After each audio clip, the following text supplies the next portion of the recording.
తారక సాహిత్య సంబరాలకు మూల కారణం ఈ ఐడియాకి బ్రెయిన్ చైల్డ్ మన చెలికాన్ రావు గారు.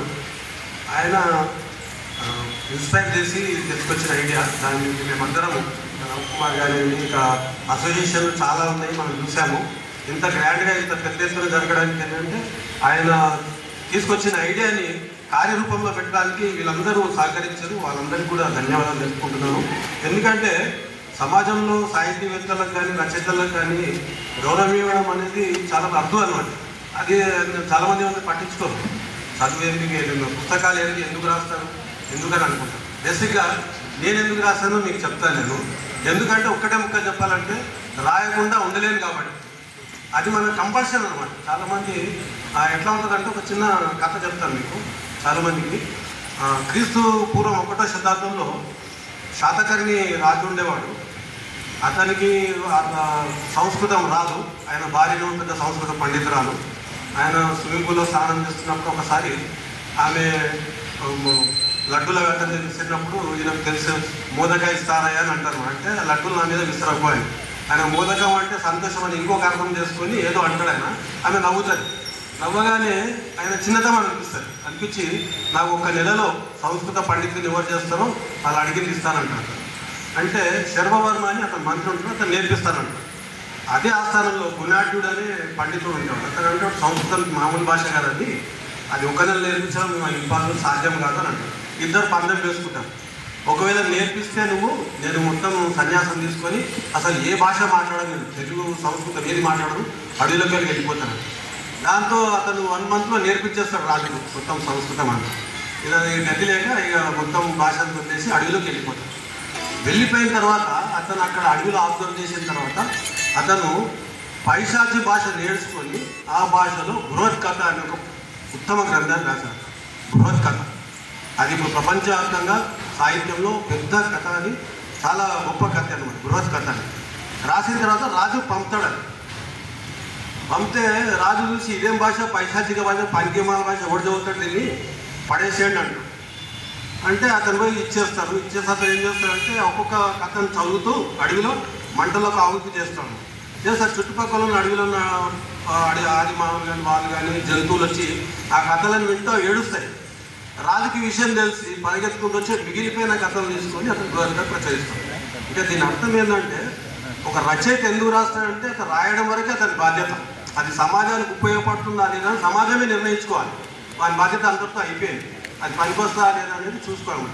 అదే ఉద్దేశంతో నేను రాసిన పుస్తకాలన్నీ కూడా నాకు ఇది పనికొస్తుంది, ఇది సమాజానికి తెలియాలన్న వాటిని రాశాను.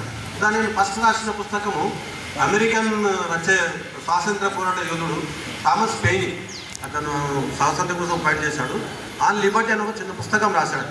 అంటే స్వేచ్ఛ యొక్క ఆవశ్యకత ఏంది, సమాజంలో స్వేచ్ఛ ఎందుకు ఉండాలి, అది చాలామంది ఫ్రెంచ్ మన భారతదేశ స్వాతంత్ర్యం కోసం పోరాటం చేసే వాళ్ళు కూడా స్ఫూర్తినిచ్చింది. దాన్ని తెలుగులో ట్రాన్స్లేట్ చేశాను. తర్వాత నేను మన సంస్కృతి, మన సాహిత్యం, మన సమాజం, మన చరిత్ర గురించి మనకే తెలియదు, బయటి వాళ్ళు మనకు నేర్పించాలి. ఉదాహరణకు మన భాష తెలుగు భాష, కానీ దానికి మనకు నిఘంటువుని తయారు చేసింది బ్రౌన్, మన వాళ్ళు తయారు చేయాలి. అట్లాగే మన చరిత్రలో మనకు చాలామంది తెలుసు. గ్రామ దేవతలు ఎల్లమ్మ, పోషమ్మ, మైసమ్మ, వీళ్ళందరూ తెలుసు. కానీ చాలామంది వీళ్ళు ఎవరు అనేది తెలియదు. ఎవరో చేసుకుంటున్నారు, అది ఎవరో అదో మనకు హిందూ ధర్మంలో భాగం కాదు అట్లా ఉంటారు. కానీ వీటి వెనుక ఉన్న చరిత్ర ఏందనేది హెన్రీ వైట్హెడ్ అనే అతను మన స్వాతంత్రం రాక పూర్వమే మన దక్షిణ భారతదేశం అంతా తిరిగి గ్రామాలు తిరిగి తాళపత్ర గ్రంథాలు సేకరించి అతను గ్రామదేవత చరిత్ర అంతా రాశాడు. Village God's of south India. అది నేను ఒక లైబ్రరీలో చదివి అతను బయటకి ఇవ్వలే పుస్తకం. కాకపోతే నేను అక్కడక్కడే కూర్చొని ట్రాన్స్లేట్ చేసి దాన్ని పబ్లిష్ చేశాను. అదొక. అట్లాగే నేను చదివినప్పుడు సిగ్మండ్ ఫ్రాయిడ్ అనే అతను మీకు తెలుసు, ఫాదర్ ఆఫ్ సైకో అనాలిసిస్. అతను మతం మీద సైకో అనాలిసిస్ మనోవిశ్లేషణాత్మక పరిశోధన చేసి ఫ్యూచర్ ఆఫ్ ఎన్ ఇల్యూషన్ అనే పుస్తకం రాశాడు. అంటే మతంకి సైకాలజీ ఏముంటుంది, ఎందుకు మనిషి మతం వైపు మళ్ళుతాడు, అంటే చిన్నతనంలో మనిషి తల్లిదండ్రుల ఆశ లేని బతకలేడు, తప్పనిసరిగా అతను గైడెన్స్ అవసరం. మతం కూడా మానవ జాతికి అంతే విలువైనదని చెప్పారు. అతని చిన్నతనంలో అంటే మనిషి అజ్ఞానం ఉన్నప్పుడు, తెలియనితనం ఉన్నప్పుడు, అతనికి అశక్తుడిగా ఉన్నప్పుడు దానికి అతని ఊరటనిచ్చి ముందు తీసుకెళ్లేది మతము. అంతవరకే దాని పక్కన మనిషి రీజనింగ్ వచ్చి సైన్స్ఫిక్ అర్థం దాని ముందు తీసుకెళ్తాము. అలాగే దీని తర్వాత ఇటువంటి నాకు సంబంధించిన వేరే పుస్తకాలు ఆధునిక విజ్ఞాన శాస్త్రము, తాత్వికాంతరాలు అనే పుస్తకం రాశాను. తర్వాత భారతదేశ చరిత్ర సంస్కృతుల మీద అధ్యయనం చేసి చరితార్థం అనే పుస్తకంలో మన కాశ్మీర్ చరిత్రని, తెలంగాణ చరిత్రని, 200 సంవత్సరాల తెలంగాణ చరిత్రని, అట్లాగే చాలా విషయాలు కౌటిల్య అర్థశాస్త్ర కాలంలో, బౌద్ధ జాతక కథల కాలంలో మన భారతదేశము సమాజం ఎట్లా ఉండే, కుల వ్యవస్థ ఎట్లా ఉండే, ఆర్థిక వ్యవస్థ ఉంటే దీన్ని రాశారు. చివరగా ఈ మధ్య నేను 2 పుస్తకాలు చరితార్థము, అలాగే అమిత్ దల్వాయ్ అనే ఒక ముస్లిం సంస్కర్త మేధావి, లౌకికవాద మేధావి అయిన ముస్లిం పాలిటిక్స్ ఇన్ సెక్యులర్ ఇండియా అనే పుస్తకం రాశాడు. చాలా మంచి పుస్తకం అది. దాన్ని నేను తెలుగులోకి అనువదించాను. అంటే ముస్లిం రాజకీయాలు, లౌకిక భారతదేశంలో ముస్లిం రాజకీయాలు. ఆయన చెప్పిన థీమ్ ఏంటంటే ఇప్పటికీ మనకు ఇప్పుడున్న సమాజంలో బాగా పనికొస్తుంది. మన దేశంలో లౌకికవాదం అంటే చాలామంది ఏమనుకుంటారంటే ఒక మతతత్వంని మాత్రమే లౌకికవాదం అనుకుంటారు. అట్లా కాదు, అన్ని రకాల మతతత్వాలకు వ్యతిరేకంగా మనం ఫైట్ చేయాలి. అప్పుడే మతతత్వం వస్తుంది. అందులో మెజార్టీ మతతత్వము, మైనార్టీ మతతత్వం అనేది తీసుకురాకుండా ఆ అన్ని మతతత్వాలు సమాజానికి, లౌకిక సమాజానికి అంతే డేంజర్ అని మనం ముందుకెళ్ళాలని చెప్పాడు. అందుకోసం అన్ని మతాలలో సంస్కరణలు తేవాలి, లౌకికవాదం వరకు వెళ్ళాలి, మతాన్ని రాజకీయాల నుంచి దూరం చేయాలి.